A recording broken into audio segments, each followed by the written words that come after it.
Hey everybody, welcome back to another Diecast review.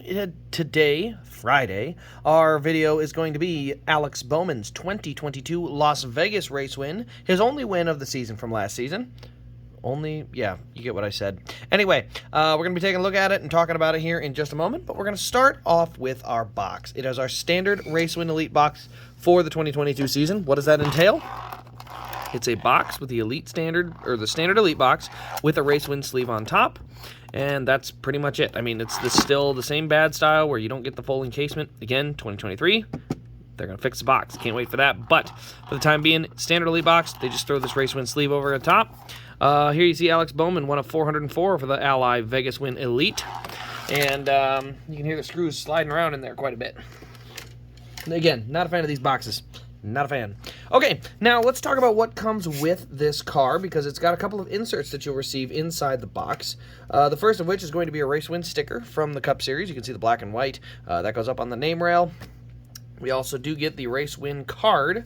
This comes with the car here, so you can see Alex Bowman, Pennzoil 400 winner, March 6, 2022. Go to the back of the card here, and you'll see that the start of the race, or the time of the race, 3 hours and 30 minutes, 3 hours and 29 minutes, 50 seconds, 10 seconds short. Started 13th on the day, 274 total laps, 12 cautions for 60 laps, and he led 16 laps. So yeah, didn't lead a ton of laps, but that's just Alex Bowman, you know. He sneaks up and steals wins when nobody's paying attention. Sneaky.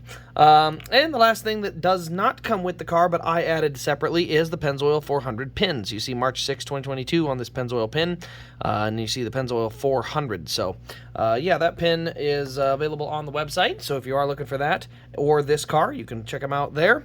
But let's go ahead and take a look at the diecast. So we'll get this a little bit lower and go ahead and dig in. So, first thing you'll notice right off the bat, what's going on with the car? Well, you might think, nothing. It looks like a normal car, right? Kinda. Sorta. Not really. Let's see here. I'm going to grab a Chase Elliott car quick, just so you guys can see what is wrong with the white. These cars are both white, or supposed to be white.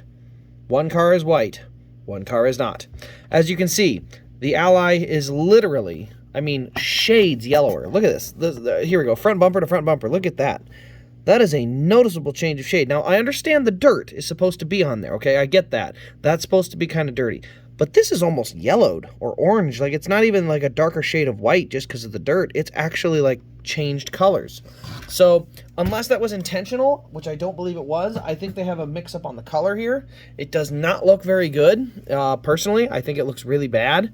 But, you know, errors happen, and I mean, we saw it on the William Byron Martinsville win. That one had a pretty big error. This one, not great. Now, what I will say is it does look very cool. You go down the, look at this, right or left front corner. Look at all the rubber buildup there, all the rubber buildup here on the right front corner as well. See the confetti down there on the splitter, but just a lot of rubber buildup. So a lot of the buildup from the tires is on these cars. And you can see it looks pretty cool. I like a lot of the dirt on there. It's just that the white base just seems to be missing its brighter white color. You can see a ton of confetti up here on the roof, a lot of it on the hood, roof, sorry, on the windshield's what I meant to say. Rear window, deck lid, you can see just kind of a mix of the black and gold confetti for the Pennzoil, you know, themed race. We got Ally back here. We do have that too tall spoiler, as I say, where that spoiler is just a tick too tall. Needs to be a little bit shorter. You can see a little bit of a streak there by the fuel cell. On the rear, everything looks pretty good. Let's go back over here to the right side. Here you can see on the right rear corner panel, this is where you see a little more of that buildup. When the car is kind of yawed out, that's where a lot of the little particles off the front tire will catch, and they'll hit right back there. But yeah, we see here's that window with the little cable. That's what kind of helps them put the window in and out. It does have an opening trunk, opening roof flaps. There we go. There's the roof flap. And it does have the opening hood, posable wheels as well, standard Hendrick charcoal gray, or I guess gunmetal gray would be another color. You can see there is the stripes that are going across the front. You see those two teal stripes there. I guess that's where Ally got their teal color. If you haven't seen this year's paint scheme, there's a lot of teal in it, and I think it looks absolutely hideous, but hey, what do I know? There's another little teal stripe here, so I guess they're just incorporating a little bit more of that color maybe. But like I said, not a big fan of that, so But yeah, underneath you can see here's our standard diffuser, but it does have the metal chassis underneath. You can see that there, nice and heavy. You got a working rear suspension, posable wheels, and a little bit of a front suspension as well. But overall, it's a pretty darn good looking race win from the race damage and confetti standpoint, outside of the fact that the base color is just simply wrong. The car really does look pretty solid in about every other aspect and form. So another pretty solid win for Alex Bowman. I think the white looks good with all that race detail on it. I just wish that the white was the right shade of white. So, you know, it is what it is. But it's definitely still a pretty solid race win. I would put it probably at the average mark. There's a lot of really good race wins this year, so it's hard to put it above average, but I'd put it right in the average mark for race wins of 2022. But anyway, guys, that'll wrap up the review. If you are looking for this car, you can find it at rasdiecast.com.